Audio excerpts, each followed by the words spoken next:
Subscribe करें हमारे YouTube channel साधना gold को और पाएं वीडियोस सबसे पहले।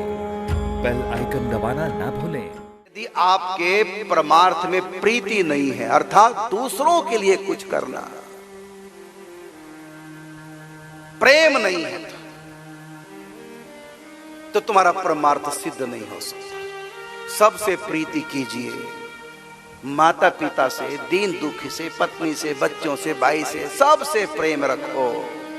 यहां किया नहीं इश्क का इस्तेमाल संभाल, तो साहिब सो इश्क वह कर क्या सके कमाल। मंदोदरी पति व्रता थी, इसलिए रावण के पास टिक गई।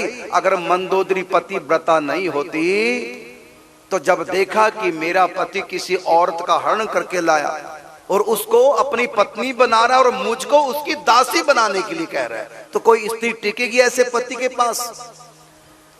टिक गई मंदोदरी। क्यों? क्योंकि पति व्रता थी। क्योंकि पति व्रता परमार्थी होती है, स्वार्थी नहीं। वो परमार्थ में जीती है, वो पति के लिए जीती है, अपने लिए नहीं।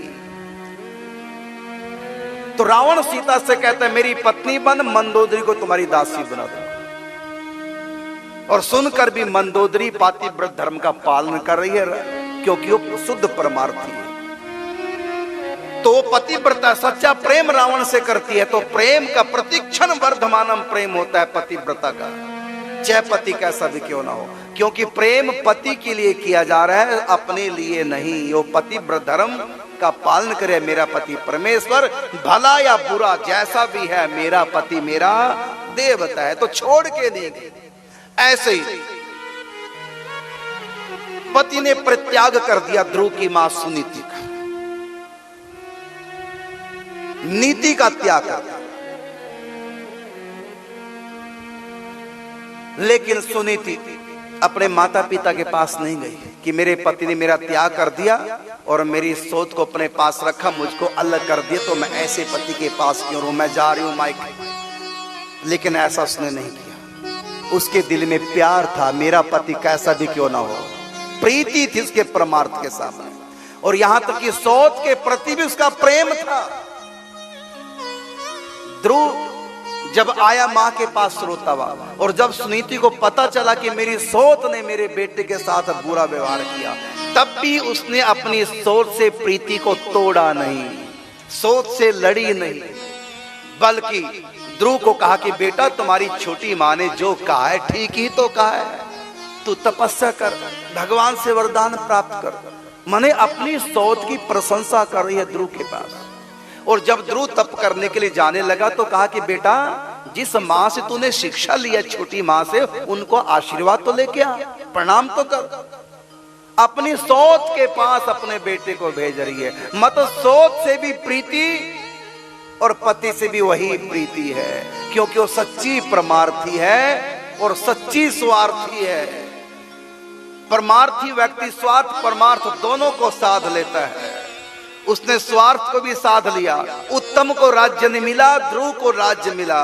स्वार्थ भी सध गया और परमार्थ भी सध गया, क्योंकि उसने अपनी सोच से ईर्ष्या नहीं की, अपने पति का कोई विरोध नहीं किया। क्या माना? सोच के वाक्यों को, पति की करनी को क्या माना? ना मेरी सोच का कोई कसूर, ना मेरे पति का, मेरा भाग्य जैसे मैं लिखवा के लाई भोग रही हूं। प्रभु ने मेरे लिए जो विधान रचा है मेरे कर्मों के अनुसार, इसमें किसी का कोई दोष नहीं। को ना काहू सुख दुख कर दाता, निज कृत कर्म भोग सब भराता। सब अपने कर्मों का फल, किसी का कोई दोष नहीं। उसने अपने प्रेम के ऊपर चोट नहीं लगने दी। सोच से भी प्रेम किया और अब उस नालायक पति से भी प्रेम किया। इसलिए उसने अपने स्वार्थ परमार्थ दोनों को साध लिया और बच्चे का भी स्वार्थ परमार्थ दोनों ही बना दिया। तो मैं कहना ये चाहता हूं कि आप सच्चे स्वार्थी बनिए, सच्चे परमार्थी बनिए। नीति के बिना स्वार्थी नहीं बन सकते, प्रीति के बिना परमार्थी नहीं बन सकते। इन दोनों वस्तुओं को कभी त्यागना नहीं, ना तो कभी नीति को त्यागो, ना कभी प्रीति को त्यागो। कोई हमसे विरोध करे तो भले करे, तुम राधे राधे करना मत छोड़ दो, तुम अपना प्रेम मत छोड़ो। वो नहीं बोलता मत बोले, हम तो जब भी राह में मिलेगा हाथ जोड़ के झुक करके नमस्कार करें। उसके भीतर भी मेरे प्रभु है। यदि वो मुझको कष्ट दे रहा है, यदि वो मेरे साथ बुरा करता है, पीठ पीछे निंदा करता, किसी का कोई कसूर नहीं, मेरा अपना कर्म है।